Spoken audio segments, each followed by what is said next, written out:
حکیم لقمان عقل کے روشن اور رنگ کے سیاح تھے۔ زمانے کے دستور کے مطابق وہ ایک لڑائی میں گرفتار ہو کر غلام بن گئے۔ بکتے بکتے ایک تاجر کے پاس پہنچے۔ اسے معلوم نہ تھا کہ یہ لقمان ہے۔ اس نے آپ کو مزدوری پر لگا دیا۔ وہ آپ سے گارا بنانے کا کام لیتا تھا۔ ایک دن تاجر نے اپنے سب غلاموں کو باغ میں میوہ چننے بھیجا۔ وہ سب میوہ چن کر کھا گئے اور نام لقمان کا لگا دیا۔ آقا بڑا غصہ ہوا۔ لقمان نے کہا، اگر مجھ پر الزام ثابت ہو تو بے شک میں قابل سزا ہوں۔ چوری معلوم کرنے کی ایک تجویز میں بتا دیتا ہوں۔ اگر آپ اصل مجرموں کو پکڑنا چاہتے ہیں تو اس پر عمل کریں۔ تاجر نے پوچھا، کس طرح؟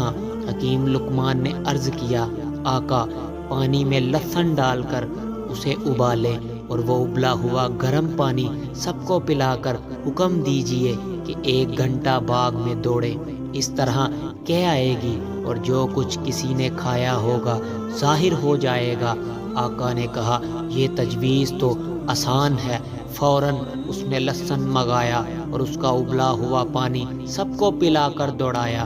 جب قے کرنے لگے تو سوائے لقمان کے سب کے پیٹ سے میوہ نکلا۔ آقا نے سب غلاموں کو سزا دی اور لقمان سے معافی مانگتے ہوئے کہا کہ میں ناسمجھی سے جو آپ کو نہ پہچانا وہ میری خطا تھی، اسے معاف کر دیجئے۔ آئندہ گھر کا سب انتظام آپ کے سپرد ہے۔